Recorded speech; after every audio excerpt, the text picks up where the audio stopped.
Hoje é o último dia de vídeo da série Segunda Dia de Escola. Olha, gente, o pessoal chateado. Que bonito isso, gente. Obrigada, viu? Mas de verdade, antes de falar que linha pedagógica será apresentada hoje, eu quero agradecer a participação de vocês. O engajamento na série foi muito bom. Teve gente que assistiu a todos, gente que divulgou. Muito obrigada. E a linha pedagógica de hoje é inédita. Não conheço nenhum teórico que tenha escrito antes uma linha pedagógica como a que eu vou apresentar hoje para vocês. Porque ela depende de você, do seu filho e da escola que você escolheu para ele. A linha pedagógica do Segunda Dia de Escola de hoje é eu, meu filho e a escola. E assim como eu fiz nos vídeos anteriores, eu quero trazer um pano de fundo, um contexto histórico para explicar essa nossa relação com a escola das crianças. Eu quero falar de como se dá o ensino básico no Brasil. Você sabe que isso é pautado numa lei, a LDB. Ela foi instituída em 1996 e ela estruturou como seria toda a escolarização no país, sendo dividida entre educação infantil, ensino fundamental e ensino médio. A primeira etapa, que é a educação infantil, no Brasil vai de 4 a 6 anos.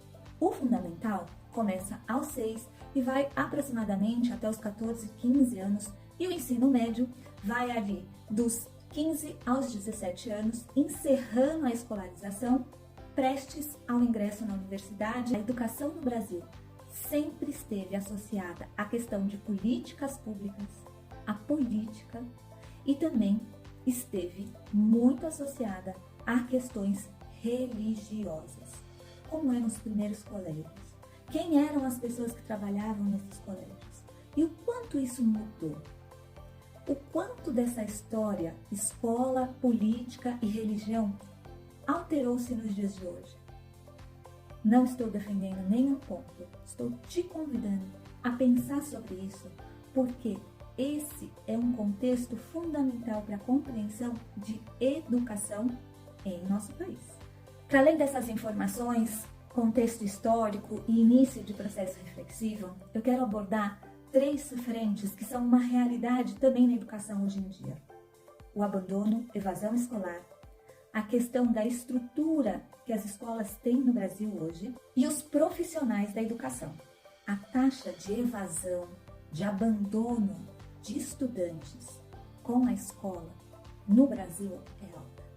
48% dos jovens e crianças que existem em nosso país não estão na escola.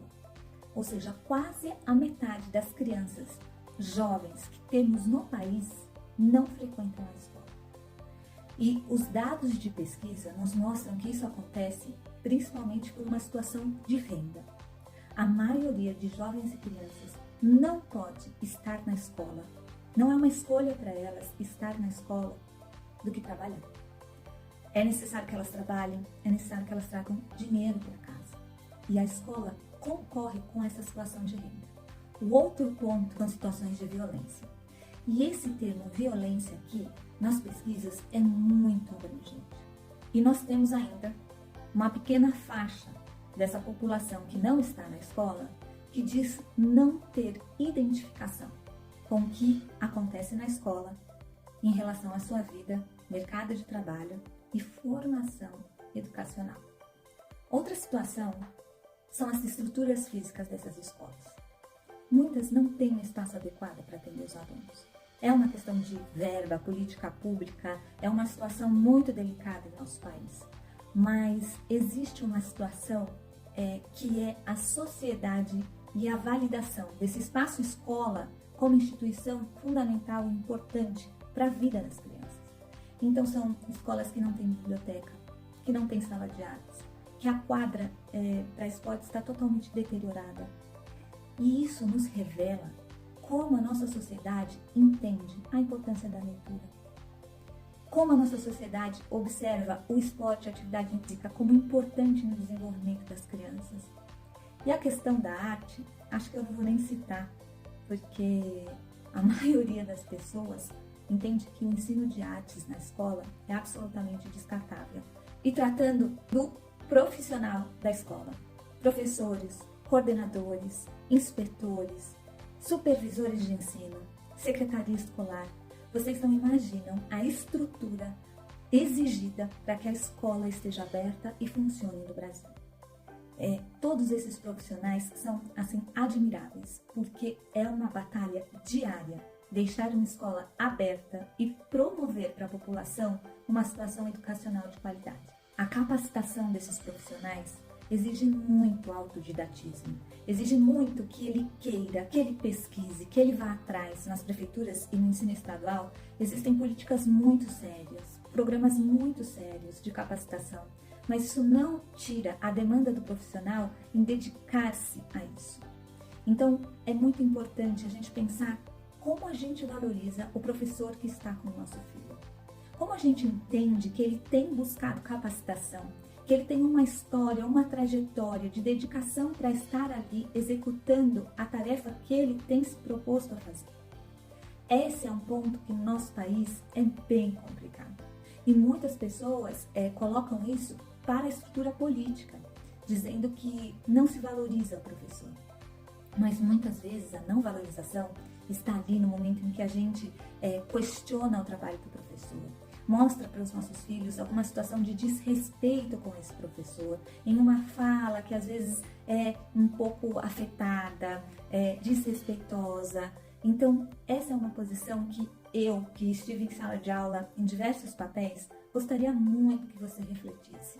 Como você leva essa situação de consideração do professor na relação de educação com o seu filho? Uma coisa interessante são as avaliações externas. Nós temos apenas estaduais, apenas nacionais, e nós temos também internacionais. Eu cito aqui, por exemplo, o PISA, né? Que é uma avaliação internacional que promove um ranking dos países, principalmente no desenvolvimento de leitura, matemática, e categoriza, né, os países em relação ao desenvolvimento de seus alunos. Eu gostaria que você desse uma olhadinha sobre isso para entender como o Brasil está se desenvolvendo em relação a isso. Gente muito séria está envolvida em promover uma educação de qualidade aqui no nosso país, mas isso não faz a gente tirar os olhos de resultados. E, infelizmente, o nível de analfabetismo, o analfabetismo funcional, que são conceitos diferentes, ainda serem muito altos. Então, nós temos crianças que muitas vezes estão no 4º ano, no 5º ano, e não sabem ler nem escrever de maneira independente e autônoma. E eu gostaria agora de trazer alguns pontos que eu estou chamando de contexto familiar. Então, digamos que até agora eu trouxe um contexto social, histórico, um pano de fundo mais geral sobre a educação. E agora eu quero entrar em algo mais individual da sua família, da minha família, naquilo que diz respeito à nossa construção sobre a escola. A sociedade muda constantemente. O papel da mulher, as nossas práticas de trabalho, a questão tecnológica invadindo a escola e também o meio profissional.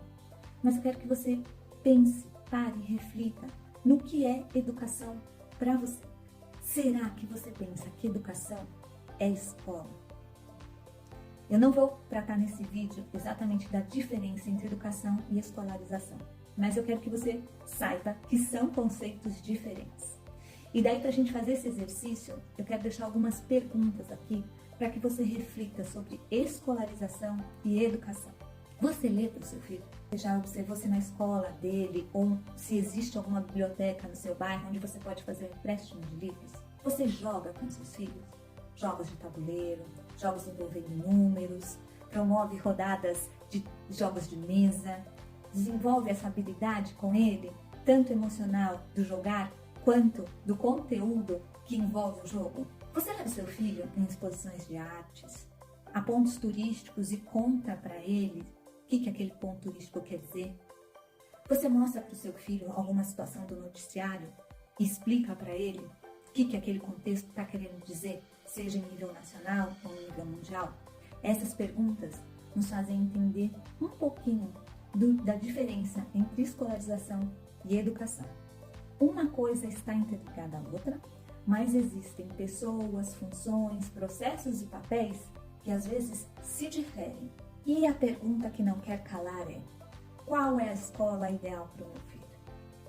Eu queria te responder isso numa coisa muito simples, muito rápida, mas isso seria absolutamente leviano da minha parte. Porque a escola ideal para o seu filho exige que você saiba qual circunstância individual, subjetiva, é melhor para a sua criança. É adequada para o contexto da sua família. E eu quero trazer duas situações que eu observo como muito constantes nessas situações de escolha de escola e da busca incessante pela escola ideal. Uma são as nossas situações de projeção e outras são as nossas expectativas. Muitas vezes nós estamos projetando na criança situações em que nós mesmos nos colocamos como uma sombra dela em situações que nós vivemos em nossas escolas, que não são o mesmo contexto que ela tem. Ela não é a mesma pessoa que você. O senso de proteção, de querer que a criança não passe pelo que passamos ou tenha a mesma experiência que tivemos, nos faz andarmos atrás de um anseio que não é real. É algo ideal de nossas projeções em cima daquela criança. Então nós temos que ter um exercício de nos identificarmos em nossos sentimentos, em nossas motivações e de observarmos os nossos filhos com atenção, identificando aquilo que é deles, aquilo que diz respeito a processos deles. Outra questão sobre as expectativas. Quantas vezes a gente está lidando apenas com sombras, situações que ainda não aconteceram, mas estão ali repletas de expectativas da nossa parte. Então a gente diz, eu quero que o meu filho tenha tal situação profissional, que ele alcance tal independência financeira, por isso eu vou colocar ele nessa escola e vou ofertar para ele esse curso. Veja, é bem importante a gente ter um ideal, a gente ter uma base de cuidado, de anseio, mas isso não pode superar o atual, o que a gente tem agora, e a aceitação das necessidades atuais do nosso filho.